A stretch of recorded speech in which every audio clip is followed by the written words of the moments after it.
আসসালামু আলাইকুম শিক্ষার্থী বন্ধুরা, সবাইকে স্বাগত জানাচ্ছি আমাদের হিসাব বিজ্ঞান বইয়ের নবম অধ্যায় রেওয়ামিল নামে যে অধ্যায়টি রয়েছে সেই অধ্যায়ে আমাদের যে পাঠ্য বইয়ের যেই নমুনা বহু নির্বাচনী প্রশ্নগুলো রয়েছে সেই নমুনা বহু নির্বাচনী প্রশ্নের ক্লাসে আমরা নবম অধ্যায়ে দেখো আমাদের বইতে ১ থেকে ১২ পর্যন্ত বেশ কয়েকটা বহু নির্বাচনী প্রশ্ন দেওয়া রয়েছে। আমরা চেষ্টা করব আজকের এই ক্লাসের মাধ্যমে এই ১২টা বহু নির্বাচনী প্রশ্ন সমাধান করার জন্য। আমরা সবার প্রথমে চলে আসি প্রশ্ন নাম্বার ১। ১ নম্বর প্রশ্নে বলেছে রেওয়ামিল প্রস্তুতের উদ্দেশ্য কি? রেওয়ামিল প্রস্তুতের উদ্দেশ্য হচ্ছে হিসাবের গাণিতিক শুদ্ধতা যাচাই করা। অর্থাৎ খেয়াল করে দেখো যে আমরা যে খতিয়ান করি, খতিয়ানের উদ্ধৃত্ত থেকেই পরবর্তীতে রেওয়ামিল প্রস্তুত করা হয়। খতিয়ানের উদ্ধৃত্ত পর্যন্ত আমরা কি কোনো কিছু ভুল করেছি কিনা, আমাদের যাবতীয় সকল হিসাবগুলো কি ঠিক আছে কিনা, এই জিনিসটা যাচাই করা হয় আমাদের রেওয়ামিলের মাধ্যমে। অর্থাৎ আমরা রেওয়ামিলের মাধ্যমে আমাদের হিসেবের গাণিতিক শুদ্ধতা যাচাই করি, তাই না? আচ্ছা, এরপরে দেখো, এরপরে বলা আছে হচ্ছে রেওয়ামিলের ডেবিট দিকে লিপিবদ্ধ হবে। দেখো, রেওয়ামিলের ডেবিট দিকে হচ্ছে সম্পদ, ব্যয় এবং উত্তোলন। উত্তোলন এই লেনদেনগুলো লিপিবদ্ধ হয়। সম্পদ, ব্যয় এবং উত্তোলন এই লেনদেনগুলো মানে এই হিসাবগুলো আমার রেওয়ামিলের ডেবিট দিকে উত্তোলন করা হয়, এখন ডেবিট দিকে লিপিবদ্ধ করা হয়। এখন দেখো, মূলধন এইটা আমার রেওয়ামিলের ক্রেডিট পাশে বসবে, তার মানে এটা এখানে আসতেছে না। উত্তোলন এটা ডেবিট, উত্তোলন এটা ডেবিট পাশে বসবে। বিক্রয় ফেরত, দেখো বিক্রয় বিক্রয় একটা আয় বললে ক্রেডিট করতে হয়, তো বিক্রয় আমার জন্য ক্রেডিট। কিন্তু আমার এখানে কিন্তু বিক্রয় বলে নাই, আমার এখানে বলছে বিক্রয় ফেরত। আমার এখানে কি বলছে? বলছে বিক্রয় ফেরত, তার মানে এটা কিন্তু আমার জন্য ক্রেডিট হবে না, এটা আমার জন্য ডেবিট হবে। তাহলে উত্তর হচ্ছে ২ ও ৩। ২ ও ৩ দেখো ভাইয়া কই আছে? গ নাম্বারে আছে, তাহলে আমাদের উত্তর হচ্ছে গ। চলে যাব আমরা প্রশ্ন নাম্বার ৩। বলা আছে কোনটি অন্য তিনটি হতে ভিন্ন? দেখো, প্রশিক্ষণ ভাতা এটা আমার জন্য একটা ব্যয়, বীমা সেলামি এইটাও আমার জন্য একটা ব্যয়বাচক লেনদেন, খাজনা ও কর এটাও কিন্তু আমার জন্য একটা ব্যয়বাচক লেনদেন, বিক্রয় এইটা আমার জন্য একটা আয়বাচক লেনদেন।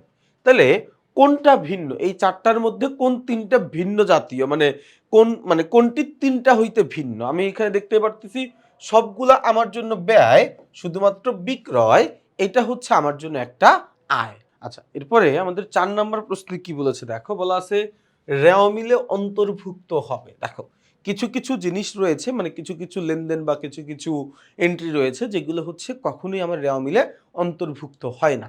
আবার কিছু কিছু এন্ট্রি আছে যেটা আমার রেওয়ামিলে অন্তর্ভুক্ত হয়। যেমন রেওয়ামিলে অন্তর্ভুক্ত হয় না আমার সমাপনী মজুত পণ্য, হাতে নগদ ও ব্যাংক জমার প্রারম্ভিক উদ্ধৃত্ত। এই দুইটা জিনিস আমার রেওয়ামিলে অন্তর্ভুক্ত হয় না, হাতে নগদ ও ব্যাংক জমার প্রারম্ভিক উদ্ধৃত্ত এবং আমার প্রারম্ভিক এবং সমাপনী মজুত পণ্য। তাহলে আমাকে এখানে বলছে অন্তর্ভুক্ত হবে কোনটা? অন্তর্ভুক্ত হবে প্রারম্ভিক মজুত পণ্য, অন্তর্ভুক্ত হবে সমাপনী হাতে নগদ।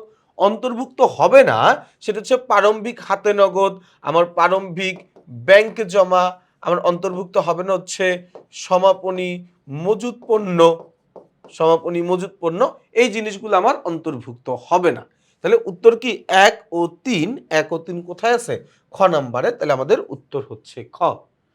চলে যাব আমরা প্রশ্ন নাম্বার ৫। ৫ নাম্বার প্রশ্নে বলেছে রেওয়ামিলে একটি হিসেবের ডেবিট জের ১৩০ টাকা ভুলে ক্রেডিট কলামে লেখা হয়েছে, অন্য সবকিছু ঠিক থাকলে দুই পাশের পার্থক্য কত হবে?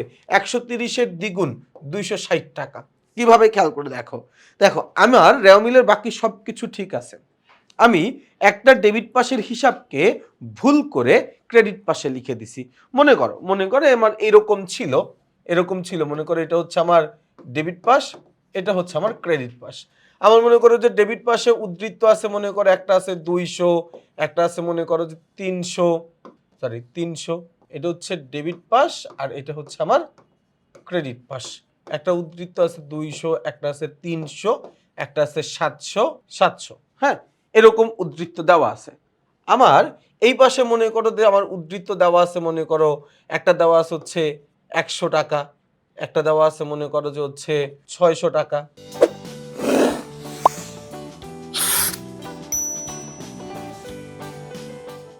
600 টাকা, আর মনে করো একটা দেওয়া আছে হচ্ছে 300 টাকা।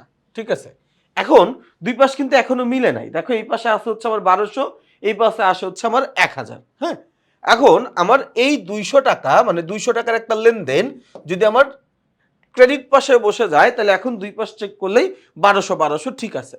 আমি কি করছি, ভুল করে এই 200 টাকা ক্রেডিট পাশে না লিখে আমি ভুল করে লিখে ফেলছি ডেবিট পাশে। এখন যদি আমি যোগ করি, দেখো এই জায়গায় আমার আসবে হচ্ছে 1400 টাকা, আর এখানে আমার আসতেছে কত, এখানে আমার আসতেছে হচ্ছে কত গেল, এখানে আসতেছে হচ্ছে আমার 1000 টাকা, তাই না? তার মানে আমি 200 টাকা ভুল লিখছি, কিন্তু পার্থক্য আসছে কত টাকা, পার্থক্য আসছে 400 টাকা। তো কাহিনীটা এইরকমই যে আমি যদি কোনো কারণে ডেবিট পাশের একটা লেনদেনকে ক্রেডিট পাশে লিখে ফেলি, বাকি সবকিছু ঠিক আছে, অথবা ক্রেডিট পাশের একটা লেনদেনকে ডেবিট পাশে লিখে ফেলি, বাকি সবকিছু ঠিক আছে, এরকম ভুলগুলো যখনই করে ফেলবো তখন আমার পার্থক্যটা হয়ে যাবে যত টাকার ভুল করছি তার দ্বিগুণ। তো এখানে ভুলে লিখছিলাম 130 টাকা, 130 টাকার দ্বিগুণ হচ্ছে কত, 260 টাকা, তাহলে এখানে আমি লিখবো কত, 260 টাকা। চলে যাচ্ছে আমরা 6 নম্বর প্রশ্নে। অনিশ্চিত হিসাব রেওয়া মিলের কি প্রকাশ করে? অনিশ্চিত হিসাব আমার রেওয়া মিলের ডেবিট ও ক্রেডিট কলামের পার্থক্যকে নির্দেশ করে। অর্থাৎ আমার কোনো কারণে রেওয়া মিলের দুইটা পাশ মিলে নাই মানে কি, দুইটার মধ্যে একটা পার্থক্য আছে। কত টাকার পার্থক্য আছে? যত টাকার পার্থক্য আছে ওই পার্থক্যটুকু আমার জন্য অনিশ্চিত হিসাব। তাহলে এখানে উত্তর কি, উত্তর হচ্ছে গ। 7 নম্বর প্রশ্নে দেখি কি বলা আছে। আসবাবপত্র বিক্রয় 5000 টাকা বিক্রয় হিসাবে ক্রেডিট করা হয়েছে, এটা একটা নীতিগত ভুল হয়েছে। কেন? তার কারণ আসবাবপত্র একটা সম্পদ, স্থায়ী সম্পত্তি বিক্রি করে দিছি, এটা একটা মূলধন জাতীয় লেনদেন। আমি লিখছি কি হিসাবে, বিক্রয় হিসাবে, একটা মুনাফা জাতীয় লেনদেন হিসাবে লিখছি। অর্থাৎ আমি ভুলটা কি করছি, আমি ভুলটা করছি একটা মূলধন জাতীয় লেনদেনকে আমি মুনাফা জাতীয় লেনদেন হিসাবে লিপিবদ্ধ করছি। ভাইয়া আমি ভুলটা কি করছি, আমি ভুল করছি একটা মূলধন জাতীয় লেনদেনকে মুনাফা জাতীয় লেনদেন হিসাবে লিপিবদ্ধ করছি। মনে রাখবা, একটা মূলধন জাতীয় লেনদেনকে মুনাফা জাতীয় লেনদেন অথবা একটা মুনাফা জাতীয় লেনদেনকে মূলধন জাতীয় লেনদেন হিসাবে লিপিবদ্ধ করলে যেই ভুলটা হয়, সেই ভুলের নাম হচ্ছে নীতিগত ভুল। সেই ভুলের নাম কি ভাইয়া? নাম হচ্ছে নীতিগত ভুল। ওকে, চলে যাব হচ্ছে প্রশ্ন নাম্বার 8। 8 নম্বর প্রশ্নে কি বলা আছে দেখো, বলা আছে নিচের কোন ভুলটির কারণে রেওয়া মিলের উভয় দিক মিলে যাবে? নিচের কোন ভুলের কারণে রেওয়া মিলের উভয় দিক মিলে যাবে? কি বলছে, ক্রয় হিসাবে 500 টাকা বেশি ডেবিট করা হয়েছে। ক্রয় হিসাবে 500 টাকা বেশি ডেবিট করা হয়ে গেলে আমার এখানে 1000 টাকার একটা পার্থক্য দেখা যাবে। বেতন হিসাব 2বার ডেবিট করা হয়েছে, এটার ফলে আমার রেওয়া মিল মিলবে না। উত্তোলন হিসাব 1200 টাকার পরিবর্তে 2000 টাকা লেখা হয়েছে, এটার ফলেও হিসাব মিলবে না। আসবাবপত্র ক্রয়কে ক্রয় হিসাবে ডেবিট করা হয়েছে, এর ফলে হিসাব মিলে যাবে। তার কারণ আমি তো রেওয়া মিলে দিন শেষে ডেবিট আর ক্রেডিট নির্ণয় করি, তাই না? তো আমি হিসাব লেখার সময় আমি কি আসবাবপত্র হিসাব লিখছি নাকি আমি ক্রয় হিসাব লিখছি, এটা আসলে খুব একটা পার্থক্য তৈরি করে না, মানে কোনো সমস্যাই হয় না এতে। কারণ আমি ডেবিট পাশের টাকার ঘরটা ডেবিট পাশেই লিখছি। আসবাবপত্র ক্রয় হইলেও মানে আসবাবপত্র হিসাব লিখলেও ডেবিট পাশেই লিখতাম, ক্রয় হইলেও ডেবিট পাশেই লিখতাম। তো ডেবিট পাশে আমি লিখছি, তো আমার কোনো ভুল কিন্তু এখানে মানে টাকার অঙ্কে যোগ বিয়োগে কিন্তু তখন কোনো পার্থক্য দেখা যাবে না, আমার রেওয়া মিলটা তখন মিলে যাবে। তাহলে 8-এর উত্তর হচ্ছে গ। চলে যাব আমরা প্রশ্ন নাম্বার 9। 9 নম্বর প্রশ্নে কি বলা আছে আমরা একটু দেখি। 9 নম্বর প্রশ্নে আমাকে বলেছে, এই 9 নম্বর প্রশ্নে বলেছে বেতন হিসাবকে 2500 টাকার মানে 2500 টাকার পরিবর্তে 2000 টাকা ডেবিট করা হয়েছে। খেয়াল করো, বেতন হিসাব 2500 টাকার পরিবর্তে 2000 টাকা ডেবিট করা হয়েছে, তার মানে 500 টাকা আমার কম ডেবিট করা হয়েছে, তাই না? আচ্ছা, এবং বিক্রয় হিসাবকে 5000 টাকার পরিবর্তে 4500 টাকা ক্রেডিট করা হয়েছে। তার মানে এখানে আমি 500 টাকা কম লিখছি।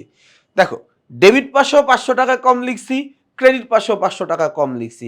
এই ধরনের ভুলগুলোকে বলা হয় পরিপূরক ভুল। দেখো, পরিপূরক ভুল হচ্ছে এমন এক ধরনের ভুল যেই ভুলের ফলে মানে একটা ভুল করার ফলে অন্য আরেকটা ভুলটা সংশোধন হয়ে যায়, মানে ওই ভুলটা ধরা পড়ে না। দেখো, আমি যদি একটা পাশে ভুল করছিলাম, 500 টাকা কম লিখছিলাম, এটা কিন্তু ধরা পড়ে যাইতো।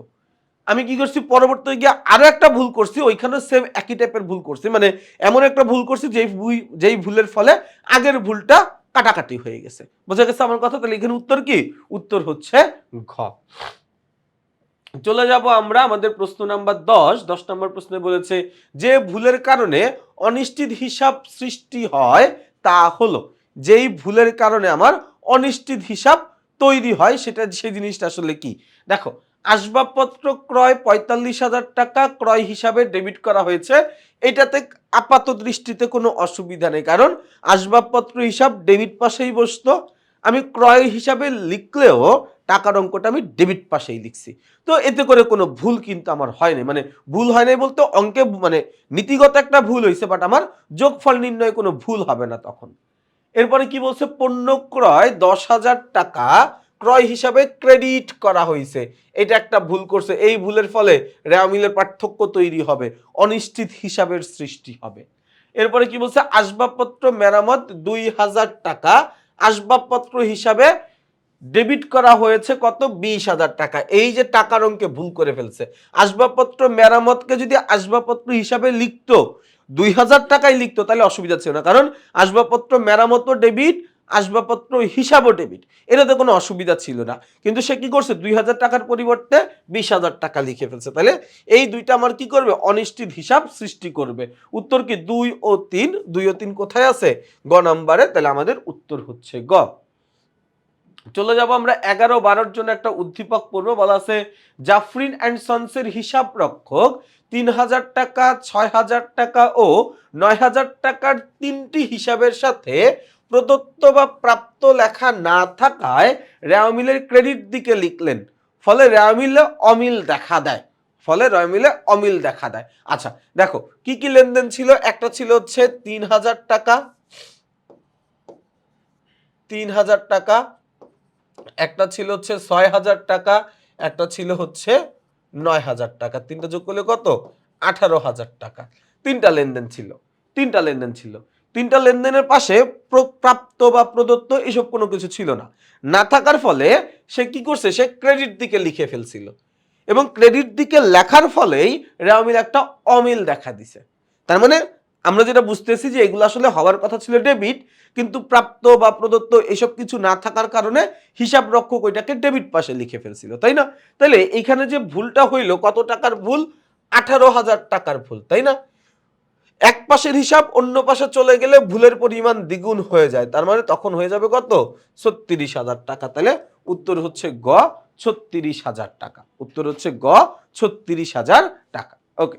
এরপরে 12 নম্বর প্রশ্নে বলেছে হিসাব রক্ষক যে হিসাবগুলো লিখতে ভুল করেছেন, বাট্টা, বেতন, কমিশন। দেখো, আমার কিছু হিসাব আছে, কিছু হিসাব কি কি, যেমন বেতন, তারপর হচ্ছে বাট্টা, কমিশন,